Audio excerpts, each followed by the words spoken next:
Greetings, fellow travelers, and welcome to this very special bonus episode of The Way of the Showman, where we view the world through the lens of showmanship. I will be your gracious host and guide along the way, and I am Captain Frodo. And today on this special edition, what we will look at through this lens is a collaboration I have had the distinct pleasure of taking part in over the last year and a half with the extraordinary juggler, or as I often think of him, an artist who expresses himself through juggling, Jay Gilligan. The show has ended up being called Reflex, and it's being produced by the lovely people at which many of you might know from the Hidaway Circus Podcast, which is Josh Aviner and Lydsay Aviner. And today you will be hearing from all of us. Jay Gilligan, of course, has his own podcast together with Eric Auberry, which is also one of my favorite podcasts, called Object Episodes, which is also definitely worthwhile checking out. And later in the episode, I will play a clip which some of you might have heard over on the Hidaway Circus Podcast. We've decided to sort of release it here as well, because there is certain members of this community that are not ardent listeners of the other one, and vice versa. But first of all, I would like to just talk a little bit about process. I did an episode earlier in the year where I talked about my process creating my own solo show from Las Vegas to Haugesund, and I've had some very good feedback on that, so I thought today might be a good opportunity to talk more about creative process. Of course, as artists, anything that we do is sort of part of this creative process, and me and Jay Gilligan, we have over this last year had a whole lot of process. In fact, it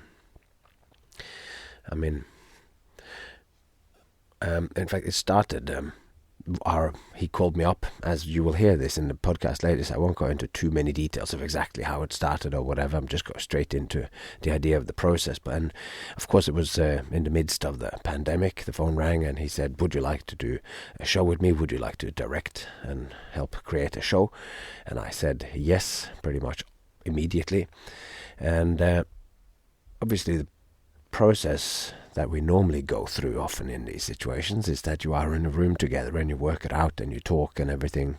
Now this entire process, almost entire process, up until just yesterday, I came home from Sweden after having our first in real life meeting. So everything up until then has been going on the internet. We have been. And I thought I'd give you some specific sort of details of what that was. In the beginning, we were meeting through coincidence, I guess, but meeting on Messenger, where we were using the video function, so we were looking at each other.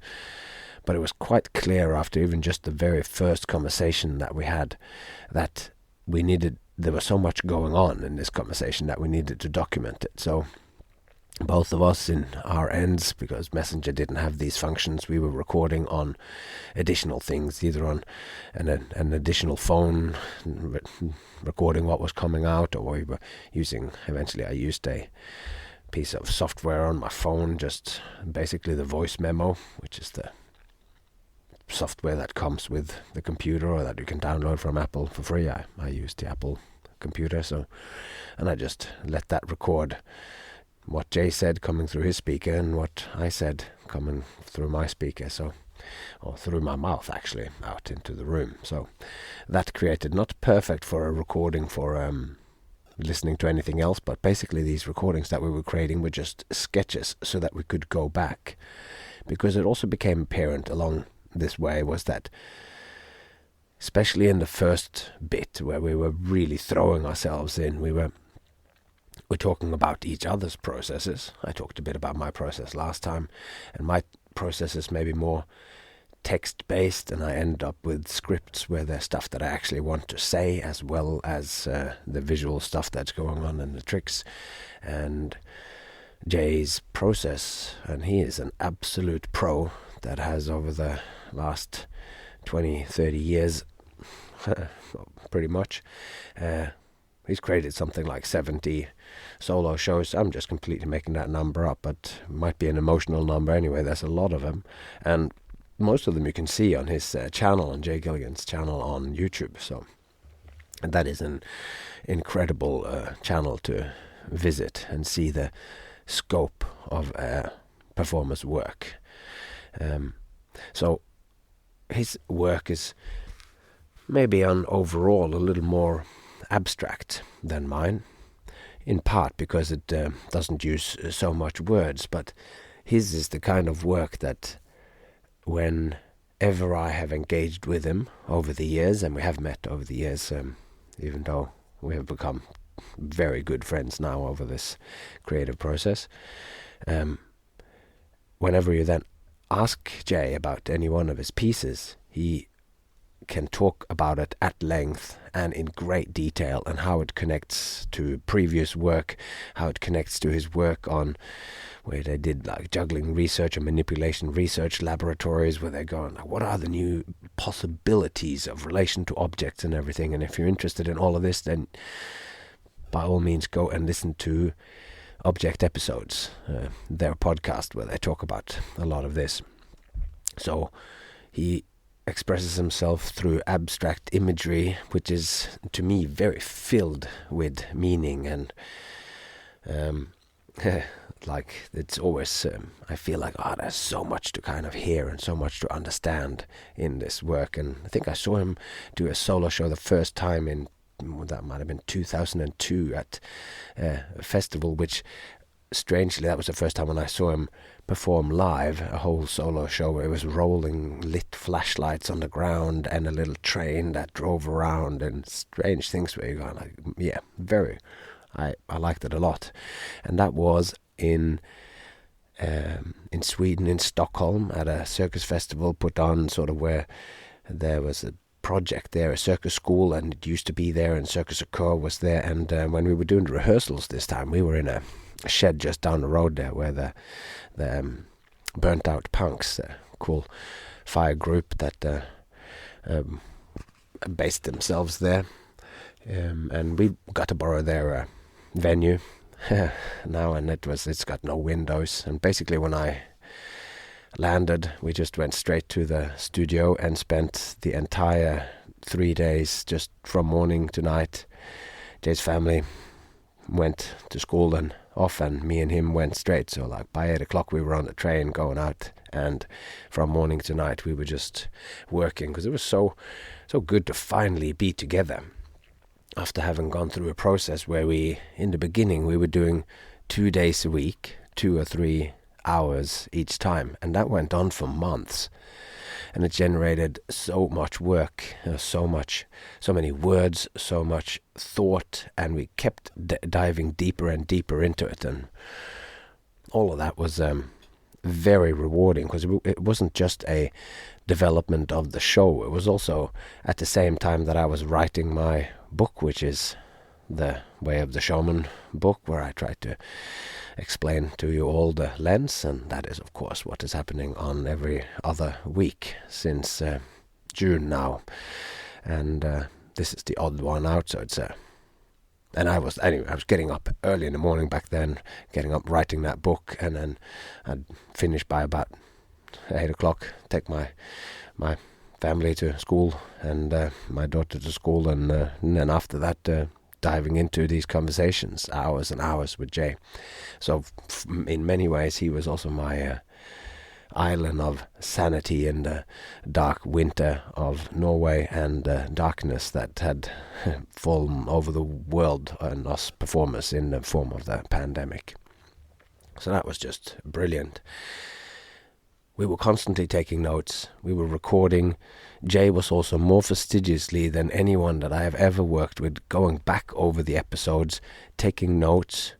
And one of the things that he also then started doing, because we realized it was just not conducive to the flow of the conversation to stop all the time and take notes. So we were recording it and then just writing down timestamps. So whenever he or me would go, oh, that was good, that was a good formulation, oh, that was an interesting thing, that was an interesting thought, this must be looked at again, then him, mainly him, because he was the one that was driving it, he was the one that was actually going to do it.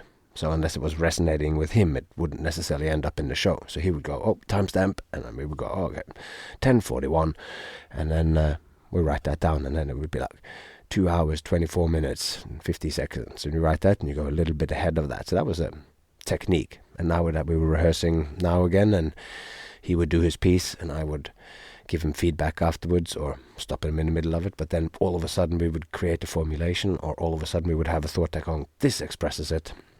And when we did that, then timestamp, and then we can go back later on. Because when you just end up with lots of these audio files where there's 2 hours, you just haven't got the time to capture it all. So you just make it your,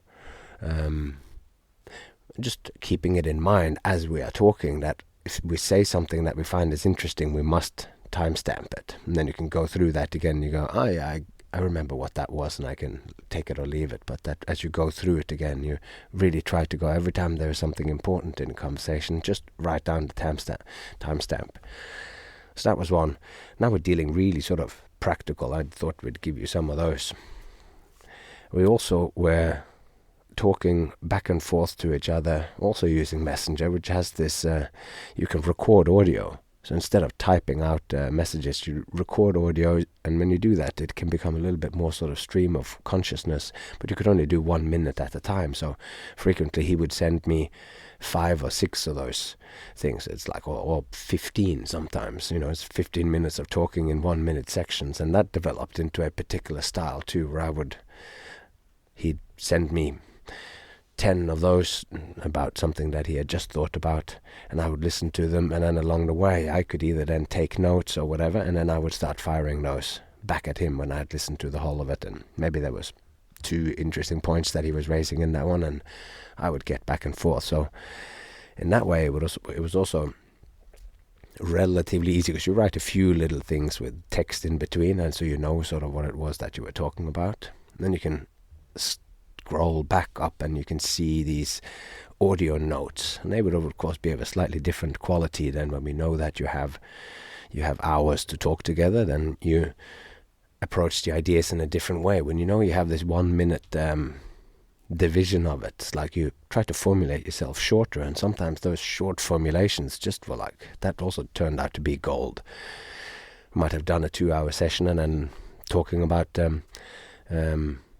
for instance, like he's got a section in the show which is about the interface between juggling and music, and juggling and sounds, and juggling and rhythm, and it's what are the similarities, what is the not, and there's like a matrix of, is the juggling actually being music, or is it the juggling actually just sort of juggling to music? That's kind of the other end of the spectrum. You just put some music on and then you juggle to it.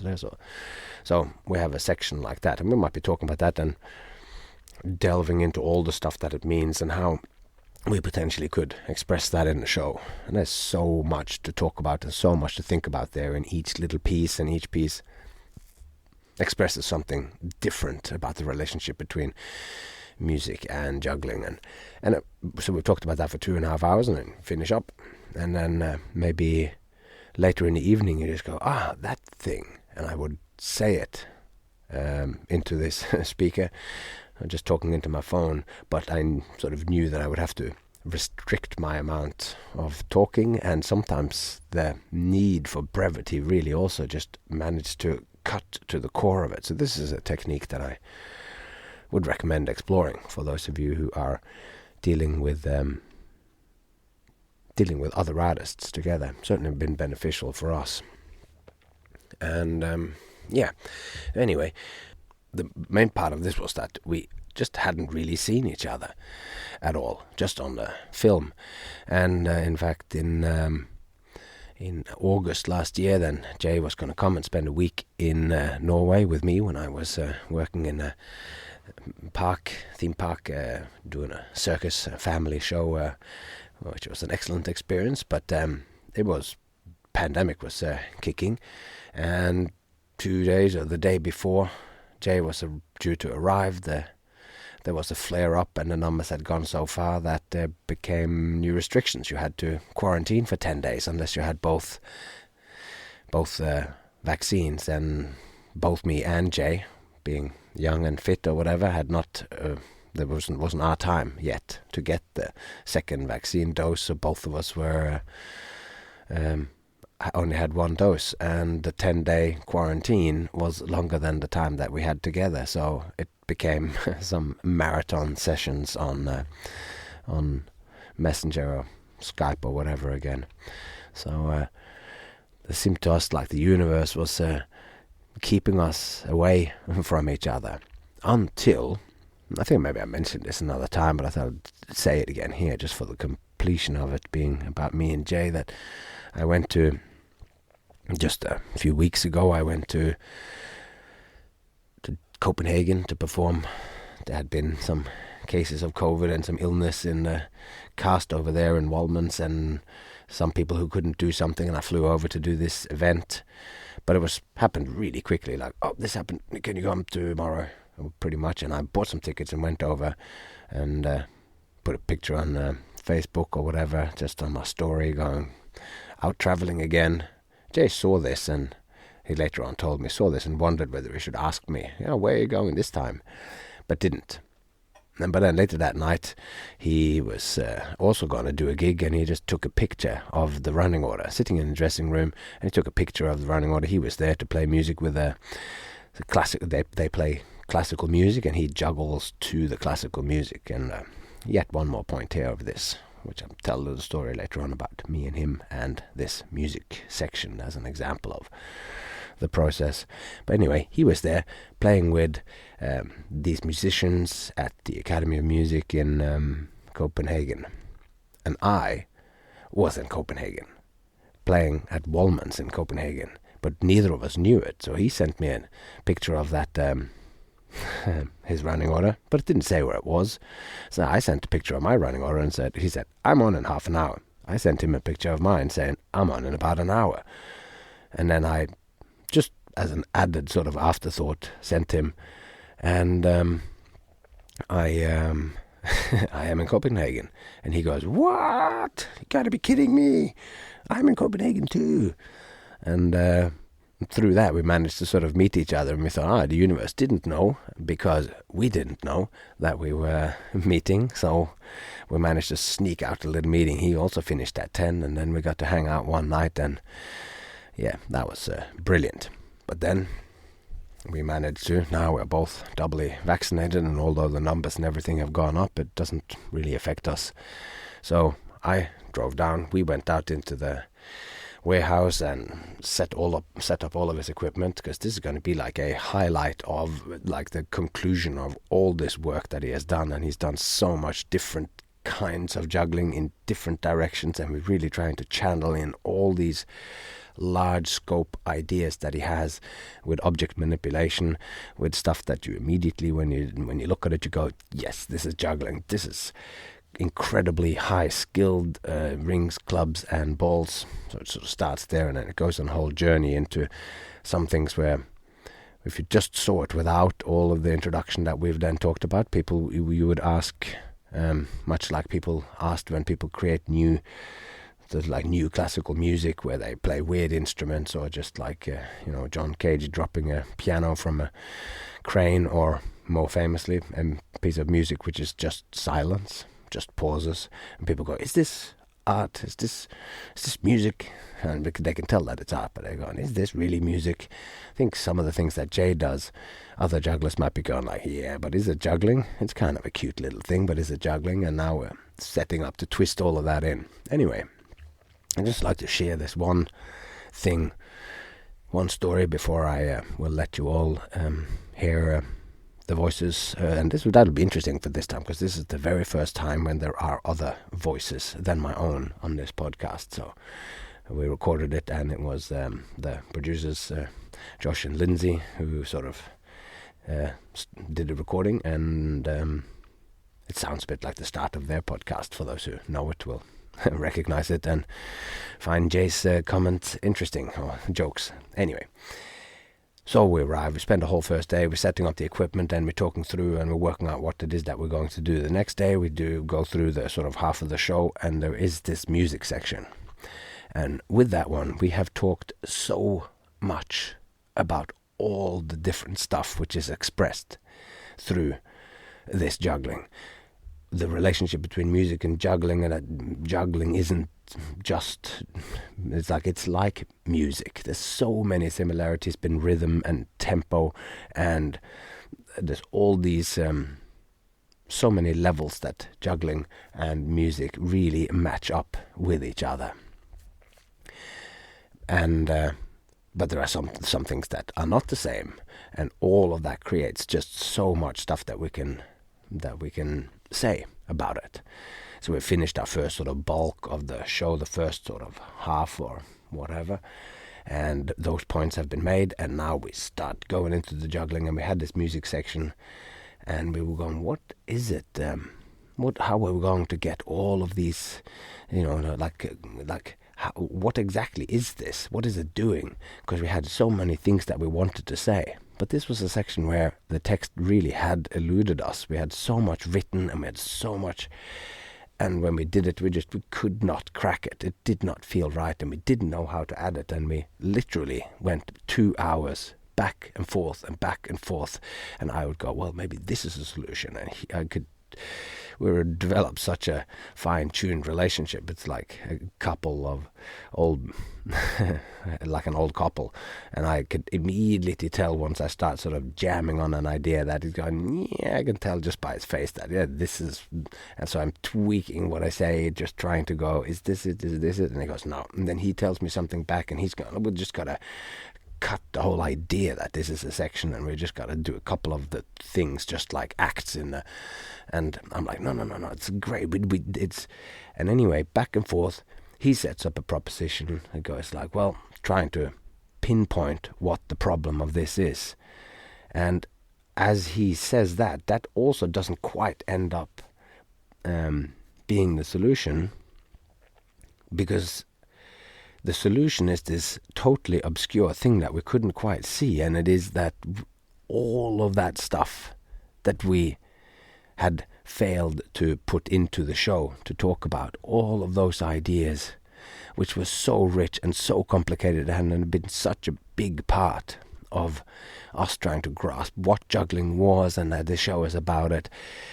And then in the end we realized that all of that stuff, it was already present in the juggling, and that the reason why it was so difficult to sort of wrestle those words into being said about it is that every time we said any of those lines of, it becomes linear, and when you say words, they one have to follow the next. That's just the nature of words, so it has to be linear, it has to all make sense, it has to follow logic and reason and make sense as a kind of story,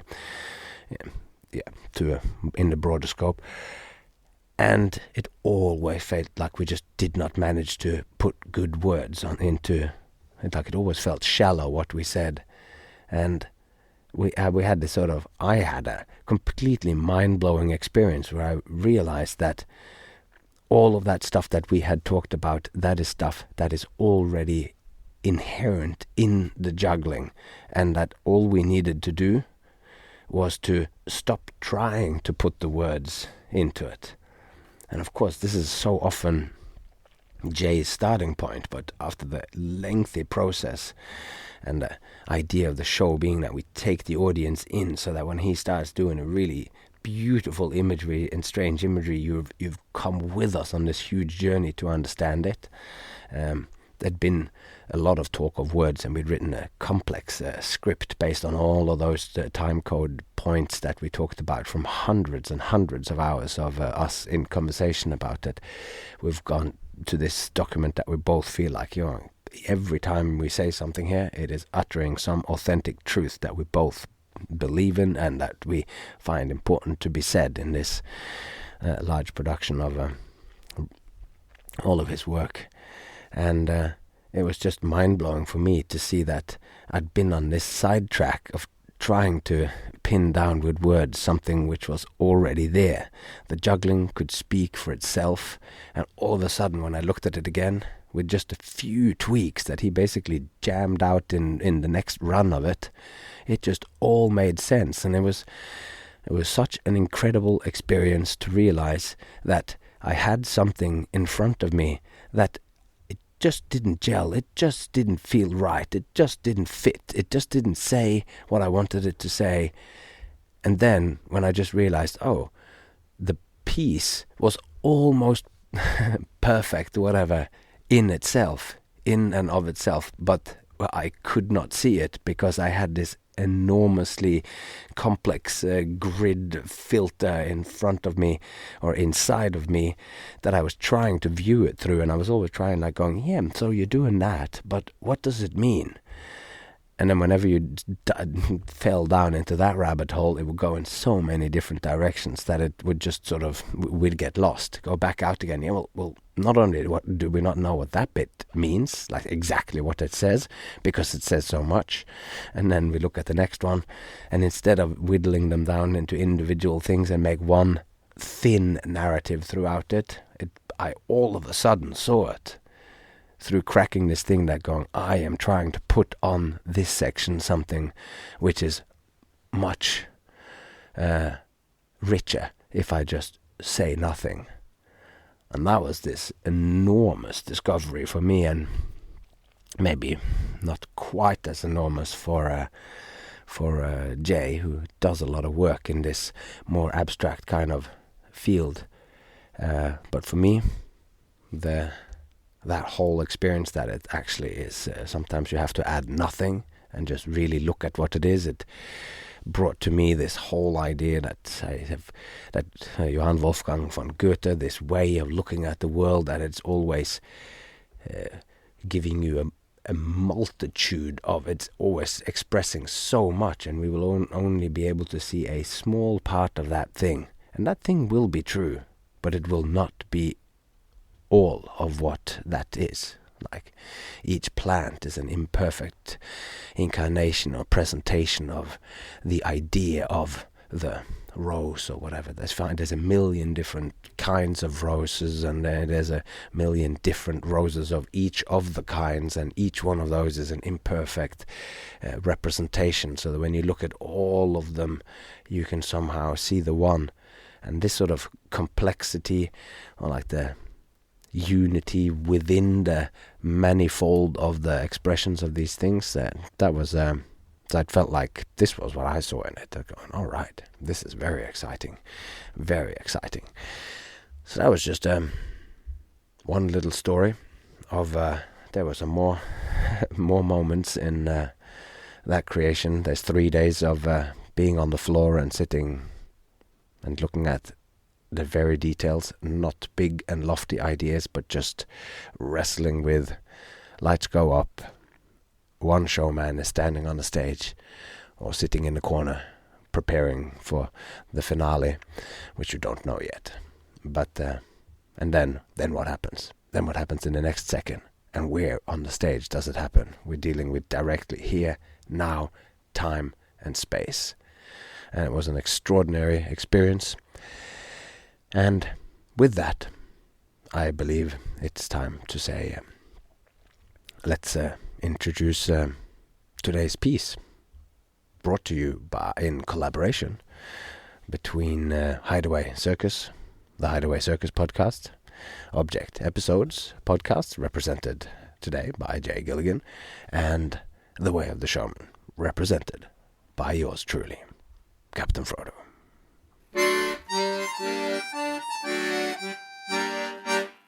Hi, everybody. Thanks for listening to our behind the scenes podcast for the new production Reflex. My name's Josh Aviner. And I'm Lydsay. And we're here with two of our creative collaborators, Jay Gilligan and Frodo Santini. Hello, how are you? Uno, that's one in Spanish. Uno, yeah. Oh, wait, did I miss? I just took Lydsay's part. Oh, yes. But we're super excited to talk to Jay and Frodo because we've been secretly all working on this project for the past year, over a year. And it's finally to the point where we can talk about it and go behind kind of what we've been doing for the past year. Jay, do you want to talk about where this all started?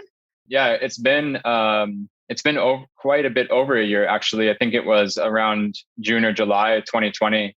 And you had invited me on your podcast, the Hidaway Circus Podcast we had a really nice interview. And so I've obviously been listening to your podcast since you first put it out. I listened to every episode. So after we did our episode together, I was listening to your podcast over in the time of Corona, after the pandemic started. And it was really funny because I was listening to you guys were talking about the Corona and the pandemic in your life and how that was going to affect your work because you were doing Beyond Babel. And then I really remember you were talking in one of the opening of the episodes where you were just thinking like, hey, where's the future of shows going to be? What are productions going to be like in the future with Corona? Even the quality of like, can we have more than one person on stage? We're not even talking about audiences anymore, right? We're talking about performers. And then I kind of had a funny thought privately when I'm listening to your podcast in my ears. And I thought, hey, I'm just one person. So maybe that's okay. I don't need to social distance from myself. And I mean, that sounds so silly, but the thing was that there was another conversation in my head around the same time, which was that for years and years, I had been wanting to do a solo show, kind of a proper solo show. I've been doing lots of solo shows and lots of different projects in my life, but I'm getting a little bit older and more mature and reflecting back on the past. And I have a young son who's a really awesome guy. And of course, that makes you think about your life and all these things. And so for many years, I was thinking, oh man, maybe I should do like a greatest hits. Like I've been around a few years. I've been juggling for 35 years. And I'd say as soon as I started juggling, I did my first show when I was 8 years old. So it really has been that many years of performing. And I was looking back over my career and I thought, oh, it'd be so fun to do like a little retrospective and maybe take the pieces that I've done over the years that work the best and just compile them into a really nice little show that would be super fun for everybody involved. Something happened around the time I was listening to that podcast episode when you were talking about the pandemic, which was that for about 15 years in my life, I had wanted to have a machine that would juggle 3 balls mechanically. And I didn't want there to be any visual feedback or pressure sensors or computer brain like feedback. I wanted it to be a mechanical device that would throw a 3-ball cascade in the air. So for about 15 years, I've been making prototypes and trying to get this machine made and designing and meeting people and talking and searching and building and spending too much money and everything. And finally, I collaborated with a guy from Las Vegas. His name's Drew. And Drew and I finally got to make a machine together that would do 3 balls cascade in the air. And then as soon as I got that machine and I saw it working in front of me, which was like a dream after 15 years, I really freaked out. I really lost my mind. And I was like, wow, this is even cooler than I had imagined it would be just to experience it in person. And I got super crazy about it. And I thought, oh, it would be so nice to share this with everybody in the world. Like, I wish everybody could see this machine because there's just something about it that's really special. And because it's not computerized, it's analog, but it's still a machine, but it's doing a human skill, but it's such a weird, it was human, but it was not, and like all these weird things. So I thought, oh, it'd be so cool if I made a show with this. And suddenly I was like, maybe I should make that solo show after all, right? So just kind of out of nowhere, I sent you an email and it's like, hey, I was listening to your episode. I had an idea I'd like to tell you about. And I was so shocked that I kind of like, at least looking back on it in my mind, it's that Josh had emailed me, back instantly and was like, call me. And I was just like, first of all, in my mind, that was weird that anybody would just immediately be so enthusiastic that it wasn't even like, yeah, like, write me an email, like, let me know in the next, few weeks or whatever. It was like, call me. And then I called you guys. And the crazy thing was, honestly, like, you were just enthusiastic, and that was kind of weird, like unnerving. like the more I talked, the more, I don't know. The more excited you were as well. And then I was just like, wow, this is really rare in my life. I mean, I have to say in my career that there is such an instant kind of energy rolling with ideas of talking with producers and creative partners and whatever. And so I was really kind of taken aback. I hadn't really thought, far enough ahead of like, well, if I email these people and call them, what if it works out? I hadn't thought that far ahead. I was just like, oh, maybe I'll pitch this random idea because like I just had a vibe, and then somehow you caught that vibe too, and it was the right time or it was the right situation or something. Or at least that's how it went from my side. And so that's a little bit about how from my side, that's a little bit how these things got started, at least. Yeah, I mean, I remember getting that phone call or that message, and in my mind, I just instantly thought of Michael Motion talking about a one-man juggling show. I instantly made the connection to how we could sort of reinvent this for now. But between you, me, and Lydsay is really not enough, of a team, particularly when it comes to creating a cohesive story and taking. I was also like a one-man juggling show. Like, how do we make it more interesting? And taking these tricks, elevating these tricks and ideas to something much more meaningful and deep. And I think that's where Captain Frodo really came in. How did you make that connection? Yeah, let me tell you the story about Captain Frodo, and then he can jump in, kind of introduce him and pull him into this mix. So there was another little story, which I haven't told yet, going parallel to these two other stories about how the show started, right? The podcast, and then also my juggling machine. So I got this juggling machine and I was like, man, everybody should see this machine. Like, it's so cool. And I was so excited about this machine for about 3 days. And this lasted about 3 days. And I was so excited. And I'm going to make this new show all about this machine. And I'm going to have all these other machines, because I have a lot of other machines already in my life and my work and everything. And I thought, yeah, that's going to be the machine show. So then I started to think, oh, what if I could present the machine in a new way or a different way than I would normally do? And then I had this idea because, I mean, the machine is in one way pretty extremely experimental contemporary circus. I mean, it's pretty far out in terms of this spectrum between, we could say, traditional or contemporary, whatever. But then I had this idea and I thought, well, what if instead of presenting it like I usually do in a very deconstructed, minimalistic kind of way, what if it was more of a traditional presentation? Maybe I'm almost like being P.T. Barnum or whatever character, Greatest Showman, trendy, whatever images we have in society right now about that kind of accessibility. But the payoff is going to be this kind of flipped, like unexpected twist that I thought would be really fun. And so I started thinking about that. And that's also in your podcast, you were talking about this idea of having a circus show that combined traditional and contemporary, which ended up being Stars Above. Eventually, I mean, I didn't know it at the time, but there was also another connection. And so when you guys were so enthusiastic with me on the initial contact with the email and the phone call and stuff, and then I was in this position where it was like, you were totally on board for the idea. And I was like, oh man, what did I do? Now I have to come up with the idea. Yeah. Like I pitched this idea. So now it has to become real. Well, there was just one person I thought of immediately where I was just like, I can't do this alone. I mean, I want to work in a new way. I want to have a new process. And I want to have this kind of eye towards facing outwards for the audience to really care for them, to bring them into the work in a different way.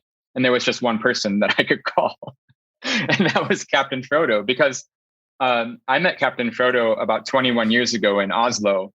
And even back then, I really honestly, sincerely have to say, I saw him performing and I was like, whoa, this dude is doing something different. Like, this guy is on a different planet, or he was on a different trip somehow. And then everybody else I saw around me, he really struck me, and I never forgot it. So we happened to be performing together in Las Vegas a few years ago.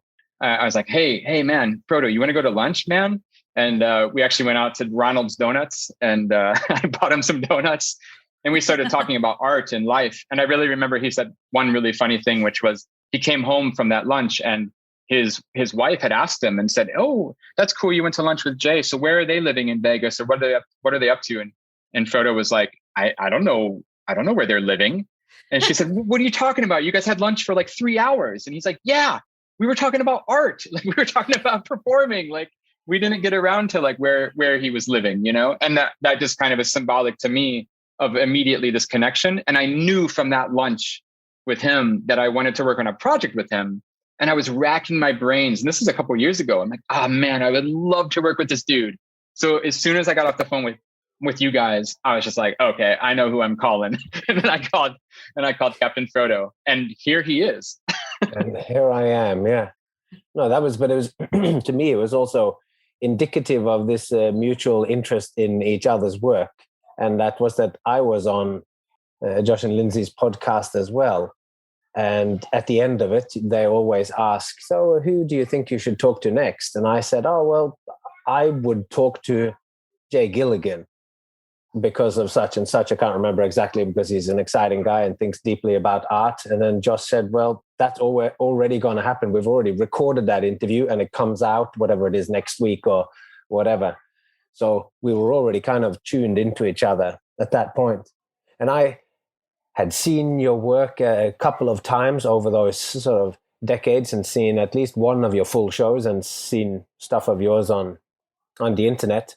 And me too, being a fan of juggling, and I'm a fan of all kind of content. And I'm just, because I've functioned as a director within several shows, tuning the acts that came in, or if somebody was creating a new act that was going into the show, I was doing that work.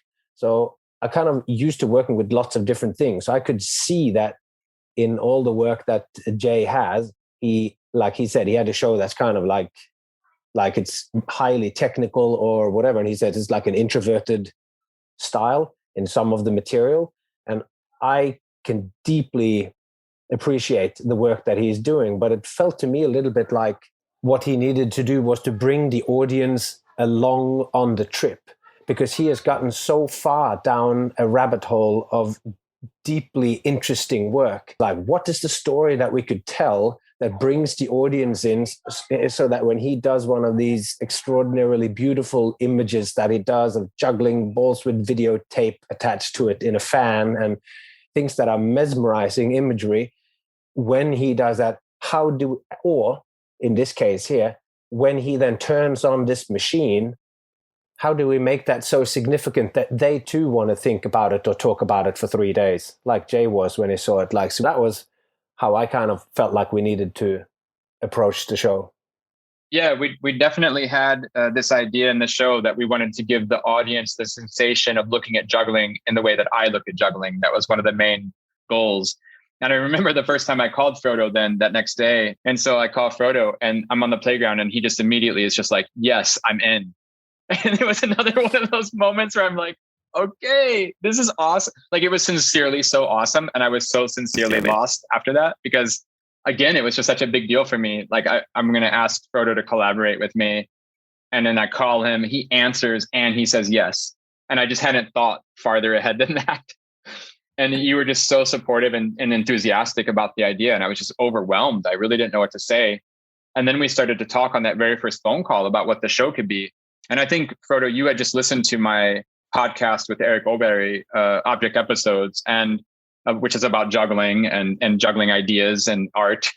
And you had also seen my juggling history. And I think you just watched one of the TED Talk thing on YouTube that I do about juggling rings.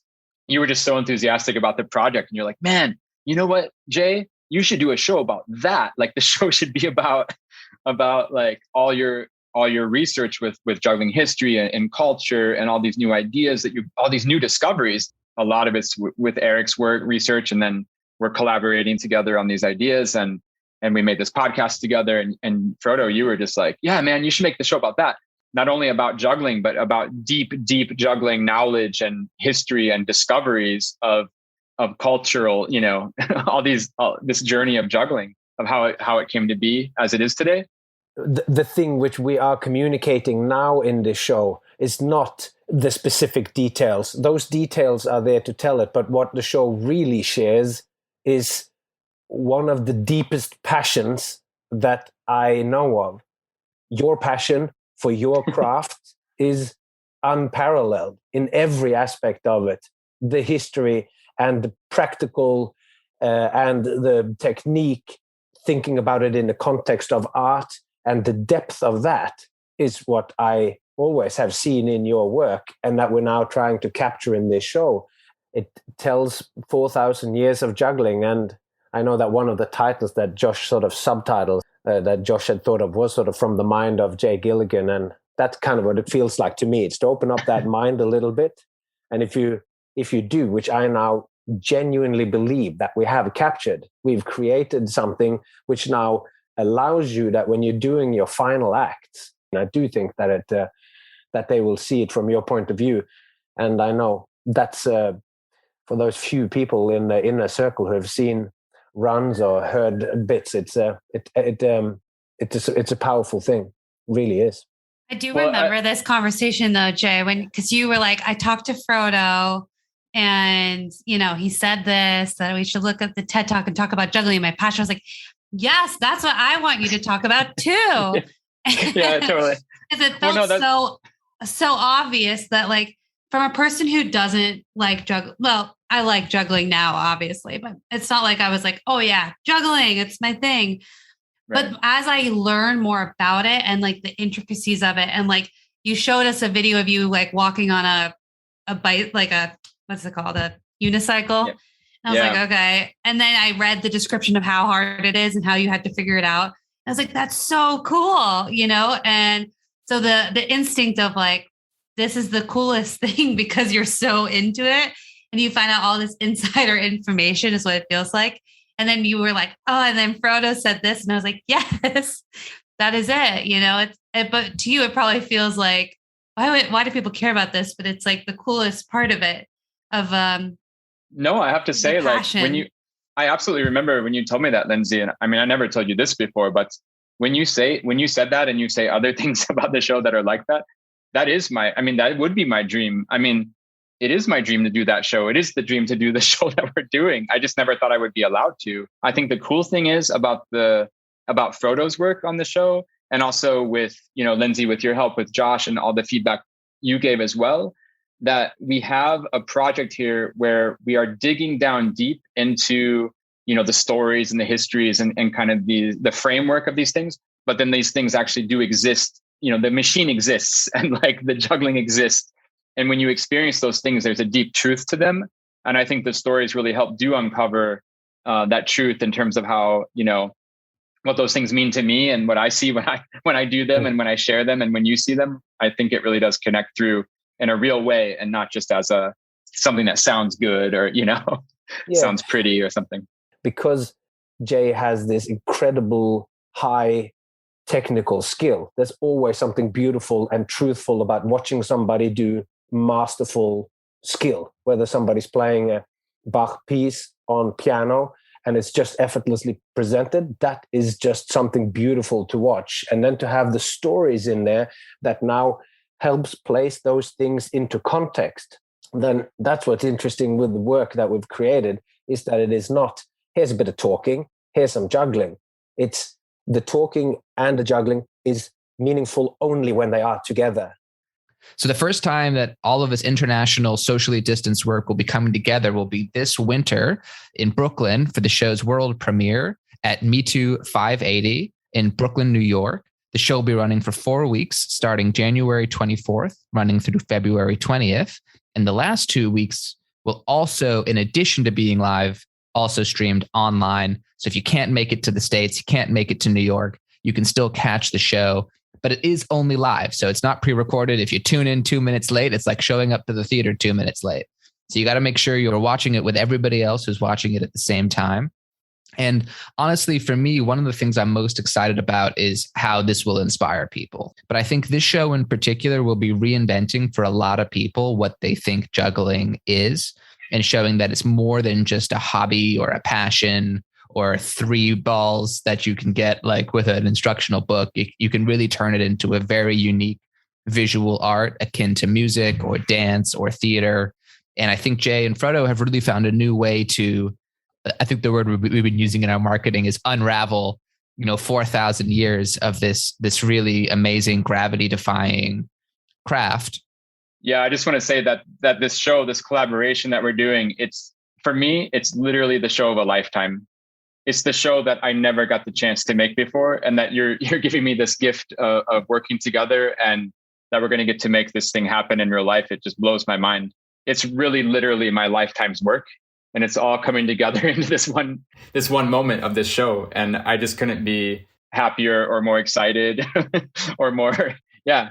I just can't wait to go and show it to you and have it exist out there in the world.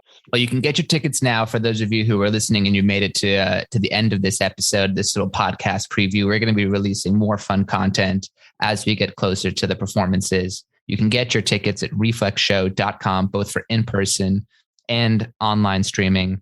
Lydsay, Frodo, anything else you want to leave us with to get some folks, get some butts and seats and eyes on laptop screens? I do also think that this is a kind of reinvention of what people thought about juggling. It's not easy to come by this kind of information. And in fact, it's like some of this information, as you will hear from the show, is directly told through, and then I spoke to this historian, and then I spoke to this guy, and that's why I sit with this piece of information. So it does, in a way, feel like this is part research paper too, so that you will hear stuff in here that you cannot read anywhere else yet. You know, it's it feels like a treasure and a once in a lifetime opportunity, certainly for the juggling and circus community around the world, that I hope will be tuning in when the show is actually happening. You know, and of course, Frodo and Jay and I are all jugglers of one kind or nature, Jay being the real professional one and me being the hobbyist, and Frodo having it sort of as one of his many skills. But Lydsay, for somebody who is not a juggler, why should they come and see the show? For someone who can't juggle, I feel like after all this, I should be able to juggle by the end of this show, 3 balls. That's my guarantee. I promise. Yeah, I promise that. Good. Look, I'm not a fan of one-person shows. I'm not a fan of magic shows. I'm not a fan of juggling. This is all working on this show. And I always want to make a show that I would want to go see, because if I'm not going to want to go see it, what's the point of working on a show? And I want to see this show so badly. You know, I think it's such a cool show, and it's a one-man show, but has so many elements to it. Like, there's so many props that you use, and there's so many things that you juggle. And there's so many stories that you tell. And I think with the addition of Frodo, who is such a good storyteller, that combination is awesome. Like, I love a show where you go on a journey and you end in a different place and you feel stuff, you learn stuff, and that all is encapsulated in the show.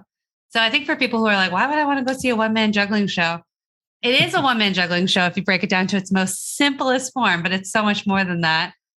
And it's like the best of the best. Like, when are you ever going to get to see that? So yeah, I'm super excited. And the lighting is going to be sick, and the whole atmosphere. It's all about the whole experience, right? It's not just like one thing. So I want to go see the show. And usually we make good shows, knock on wood. So I think, it's worth it. Yeah. But I feel really with this one here, we're feeling like it is to say that, it's one-man juggling. It's a little bit like going, I don't know, I'm not so interested. It's just one guy playing the guitar and a bit of harmonica or whatever. Right. His name is Bob Dylan.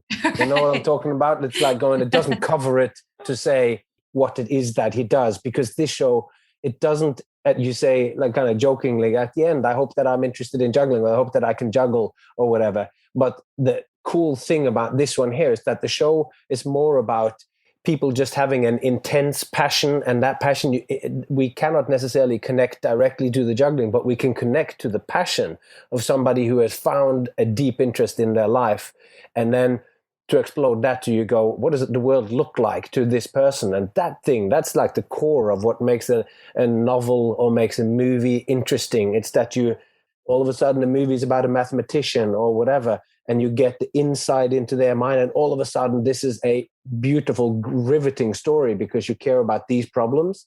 That's what this show does. And that's why it is not primarily for people who are neither jugglers nor are interested in it. The people who are jugglers will see other things that the other people didn't get, because it's filled with technical detail and with historically accurate stories. But the thing that drives it home to everybody, including my wife, is that when you hear the stories and you see it, you're genuinely moved by the passion and content of the narrative of the show, how it drives it together. And that's what's particularly special about this show, I think. Jay, anything you want to leave our listeners on before they snag their tickets and come see you in person? Yeah, I just want to say also, we haven't really talked about this yet on this kind of behind the scenes take right now, but I'm super pumped to get to New York City and eat some donuts. New York City donut plant, carrot cake, kind of my favorite. I'm not soliciting donations right now. I don't think that's like legal maybe on air, but if people want to bring gifts of donuts, I'm not going to say no. Yeah, I don't know if people can hear the crinkling of this bag, but I did have a pre-recording Dunkin' Donuts donut. So this is why we're all working together. This is why this collaboration works, is because for the love of donuts. Let's leave it there. Hashtag for the love of donuts. Thank you everybody for listening to this. We'll see you at the show. All right, and there we're done with the first time on this podcast where we've heard some other voices. I'd love to hear from any of you if you have some thoughts as to whether that was interesting. I have, of course, been thinking that there are some very excellent people out there that I would like to talk to, and that, of course, is the format that many of the most popular podcasts in the world are. There's just you introduce another person and then you're having a conversation, and yeah, if you like this, perhaps in the future, when we're done with our big dive into understanding the lens of showmanship, this worldview that I have the pleasure of sharing with you at the moment. If you are in New York City in January, end of January 2022, then come and check out the show. We would love to see you there. And for those of you who are interested in seeing the show, there will also be streaming available. So you stream it as the show happens live. You will have to set off time in your life, and you will join the others in the audience at that particular day, and you just get to see a version of it so that we still retain some of that live feeling. That's how we do the digital component of that thing. So yeah, I hope that was interesting to listen in on, both my reflections, as rambling as they might have been, and the slightly different kind of conversation that went on here now with other people. Yeah. So, my name is Captain Frodo, and I have said all that I need to say for this episode. And with that, all that's left to be said is take care of yourself and those you love, and I hope to see you along the way.